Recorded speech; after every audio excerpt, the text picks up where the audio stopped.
Hello students, my name is Shruti Soni और आज मैं आप लोगों को पढ़ाऊंगी टॉपिक एडजेक्टिव्स। तो जैसे कि आप जानते हैं कि अभी हम लोगों का पार्ट्स ऑफ स्पीच का सीरीज़ चल रहा है। I have explained you about parts of speech, then noun, pronoun and now it is adjectives and many more topics like verbs. और उसके अलावा बहुत सारे टॉपिक्स हैं जो कि आपको मेरे चैनल पे मिल जाएंगे which we have already finished. तो चलिए आज हम एडजेक्टिव्स और उसके पार्ट्स के बारे में जानते हैं। सो एडजेक्टिव्स क्या होता है स्टूडेंट्स? सबसे पहले यू मस्ट नो, जब भी हमने किसी लड़के को देखा, किसी लड़की को देखा, किसी चीज़ को देखा, ठीक है, हमारे माइंड में सबसे पहले उस चीज़ से रिलेटेड एक वर्ड आता है। जैसे कि कोई लड़का बहुत ही लंबा है, सो वी से द टॉल बॉय। ओके, कोई लड़की है जो कि बहुत ही ब्यूटीफुल है तो वेरी ब्यूटीफुल गर्ल। ठीक है, सो ये जो ब्यूटीफुल वर्ड है या जो टॉल बॉय है ये होता है एडजेक्टिव। सो ऐसे टर्म्स या ऐसे वर्ड्स जो हम सेंटेंस में ऐड करते हैं या हमारे ऑब्जेक्ट या सब्जेक्ट के साथ ऐड करते हैं, उसको क्वालिफाई करने के लिए या उसके बारे में कुछ एक्स्ट्रा बताने के लिए उन्हें हम एडजेक्टिव्स कहते हैं। सो स्टूडेंट्स, आज तक आपने इसकी बहुत डेफिनेशन पढ़ी है। आज चलिए इसे थोड़ा ट्रिक्स से समझते हैं। जैसे कि एडजेक्टिव्स आर, मैंने इस वर्ड को 3 पार्ट्स में तोड़ दिया है, ऐड प्लस जेक्ट प्लस इव। तो आप यहाँ देख सकते हैं सब्जेक्ट होता है, ऑब्जेक्ट होता है, तो ये जो जेक्ट है वो कॉमन है तीनों के अंदर, right? So that's why this is adding to the जेक्ट। मतलब ये ऐसा वर्ड है जो कि जेक्ट को ही डिनोट करता है। जेक्ट यानी कि सब्जेक्ट और ऑब्जेक्ट, और हम सब जानते हैं कि सब्जेक्ट और ऑब्जेक्ट क्या होते हैं, या तो नाउन या फिर प्रोनाउन। सो चलिए इसके 1-2 एग्जांपल्स देखते हैं। Do you require any bag? कोई बैग चाहिए आपको, ठीक है। I have a beautiful dress. So कैसी dress? Beautiful dress. How many chapters? कितने चैप्टर्स? How many chapters. तो आप देख सकते हैं ये चैप्टर के बारे में बात कर रहा है, ये ड्रेस के बारे में और ये बैग्स के बारे में। तो I think you must have understood what are adjectives. अब स्टूडेंट्स यहाँ पर आप कुछ एडजेक्टिव्स देख भी सकते हैं, जैसे वाइल्ड एनिमल, फ्लैट बोर्ड और flat table, horrid, terrible, little, little कुछ भी चीज़ के लिए लिटिल ग्लास ऑफ वाटर, ठीक है, brown, brown bag, hungry, hungry boy, hungry baby, fantastic movie, enchanted story. So now you must have understood that what are adjectives. So वो words जो कि कुछ एक्स्ट्रा बताते हैं हमारे नाउन या प्रोनाउन के बारे में। अब चलिए स्टूडेंट्स इनके काइंड्स के बारे में जानते हैं।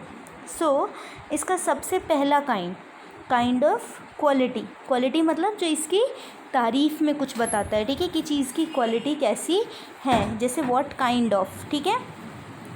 इंटेलिजेंट स्टूडेंट, क्वालिटी बता दी। राइप्ड मैंगोज़, क्वालिटी बता दी।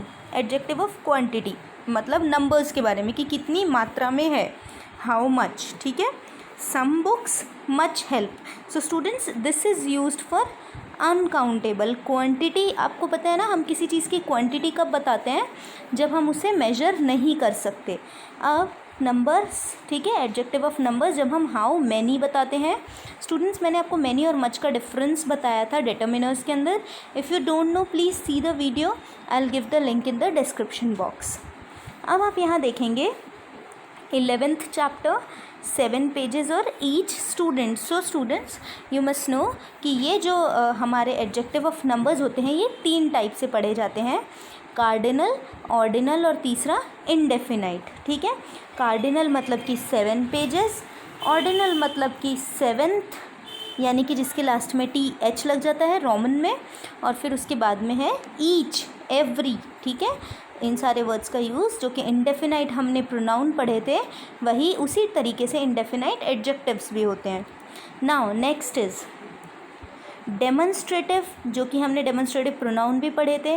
दोनों में डिफरेंस सिर्फ इतना ही होता है स्टूडेंट्स कि मैंने आपको ये चीज़ आपके प्रोनाउन में समझाया भी था कि प्रोनाउन जो होते हैं वो वर्ब के पहले आते हैं और जो एडजेक्टिव्स होते हैं वो वर्ब के बाद आते हैं। That is the only difference. ये नाउन के साथ जुड़कर आते हैं और वो नाउन की जगह पर आते हैं, ठीक है। जैसे कि दैट हाउस, अगर ये प्रोनाउन होता तो यहाँ पे सिर्फ दैट होता, ठीक है, जबकि यहाँ पर दैट हाउस है, इसका मतलब ये क्या है, डेमोन्स्ट्रेटिव प्रोनाउन जो इंडिकेट करने का काम करता है। इंटेरोगेटिव एडजेक्टिव आस्क क्वेश्चंस, जो कि क्वेश्चंस पूछने का काम करता है. हुज बैग, किसका बैग. विच लेसन, कौन सा lesson.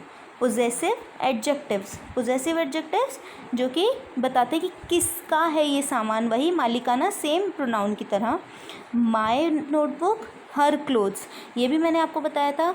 This book is mine and this is my book. ठीक है. अब देखिए यहाँ पर आपके सामने एक एग्जाम्पल कुछ इस तरीके से दिया गया आपको समझाने के लिए. आजकल स्टूडेंट्स एक नया प्रोनाउन सामने आया है which is called proper adjective. ठीक है. ये जो प्रॉपर एडजेक्टिव है इसका मतलब है कि ये प्रॉपर नाउन से बनता है, यानी कि नाम के साथ जुड़कर बनता है. He lives in Russia, he eats Russian caviar. Okay, so I think you must have understood. चलिए अब हम जानते हैं, ये तो होते हैं एडजेक्टिव्स जो हमें जानने थे. अब है स्टूडेंट्स आपके सामने डिग्री ऑफ कंपैरिजन, कि हमारी जो एडजेक्टिव ऑफ क्वालिटी होती है उन्हें 3 डिग्रीज़ में डिवाइड किया गया है. Positive degree, comparative degree and superlative degree. तो आप नाम से ही समझ सकते हैं. पॉजिटिव मतलब जहाँ पर कोई कंपैरिजन नहीं होता, जैसे कि आपको यहाँ दिख रहा होगा स्मॉल, है ना. कंपैरेटिव डिग्री जहाँ पर कंपैरिजन होता है 2 पर्सन्स, थिंग्स या ग्रुप्स के बीच में, तो इसीलिए ये क्या हो गई कंपैरेटिव डिग्री, ये होती है स्मॉलर. ठीक है. उसके बाद में आती है सुपरलेटिव डिग्री. सुपरलेटिव डिग्री जो सबसे सुपर होती है. सुपर क्या होता है, जो सबसे बेस्ट होता है. Use to compare more than 2 person, 2 से ज़्यादा लोगों को कंपेयर करने का काम करती है. पर्सन, ग्रुप्स और things and show one superior amongst them, जैसे कि ये है आपके सामने स्मॉलेस्ट. तो यहाँ आप देख सकते हैं, यहाँ पे कहा गया है कि ये जो एक मान लीजिए कि एक बर्ड है ये स्मॉल है, जबकि बटरफ्लाई जो है वो इससे स्मॉलर है, और ये जो छोटा सा बग आपको दिखाई दे रहा है ये स्मॉलेस्ट है. So you must have understood that what are the degree of comparison. Now students let's see some examples.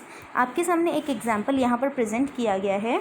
I saw a mango tree in this garden, it was full of fruits. तो यहाँ पर क्या बताया गया है कि मैंने एक मैंगो ट्री देखा जिसमें बहुत सारे फ्रूट्स लगे हुए थे. But the mango tree at my uncle's house has more fruits than the garden one. But मेरे अंकल के घर वाले में ज़्यादा फ्रूट्स लगे हुए हैं. Now he has seen some third tree, okay, and now he is saying that this is the most fruited mango tree. ये सबसे ज़्यादा fruited mango tree है जो मैंने अभी तक देखा है. अब students यहाँ आइए, कुछ examples हम यहाँ देख सकते हैं. Here you can see this is a child who is happy. Then after happier वो इससे ज़्यादा खुश दिख रही है, और थर्ड वाली जो है वो इससे और भी ज़्यादा खुश दिख रही है. ठीक है. So that is happiest. Okay. यहाँ देखेंगे हम, ये अबेकस रखा हुआ है, इट इज़ यूज़फुल. ये एक कैलकुलेटर रखा हुआ है. ये कैलकुलेटर क्या होता है, अबेकस से ज़्यादा यानी कि मोर यूज़फुल होता है, जबकि जो लैपटॉप होता है वो मोस्ट यूज़फुल होता है. नेक्स्ट इज़, यहाँ पर आपको दिख रहा है ये एक बॉय है जो कि यंग है. He is a small boy, so we can say he is a young boy. अब ये जो एक और बॉय है वो इससे भी ज़्यादा छोटा है, तो इसीलिए ये यंगर है. इन दोनों में ज़्यादा छोटा कौन है, ही इज़ द यंगर. जबकि हम अगर इन तीनों को देखें तो he is youngest. Sweet, sweeter, sweetest. Hot, hotter, hottest. तो अब आप समझ सकते हैं students that what are the degree of comparison. और आपने एक चीज़ और नोटिस की होगी कि यहाँ पर वर्ड्स को बनाने के डिफरेंट तरीके दिए गए हैं. मतलब डिग्री ऑफ कंपैरिजन जो है वो कई टाइप से किया जाता है, जैसे कि हम इस टेबल में जानते हैं. चलिए देखिए, गुड, बेटर, बेस्ट, ये एक तरीका होता है जहाँ पर वर्ड ही पूरा चेंज हो गया है. एक तरीका ये होता है beautiful, more beautiful and most beautiful, जहाँ हमने मोस्ट के साथ फॉर्म्स लगाई है. बिग, बिगर, बिगेस्ट, ER और EST जोड़कर. Tall, taller, tallest. Sincere, more sincere, most sincere. Small, smaller, smallest. So now students, I think you must have understood what are the adjectives. Adjectives होते क्या है. चलिए हम एक और एग्जाम्पल देख लेते हैं. Solomon was a very nice man. बहुत ही वाइस मैन था Solomon. Solomon was wiser than any another man of his, than any other man of his age. 2 चीज़ों में कंपैरिजन हो गया, सोलोमन में और उसकी एज के दूसरे लोगों में. Now Solomon is the wisest man that I have ever seen. So he is the wisest कि उससे ज़्यादा समझदार अभी कोई हुआ ही नहीं, ठीक है। So I think you must have understood that what are the adjectives. If you have understood the topic, please like this channel and subscribe this channel. Thank you.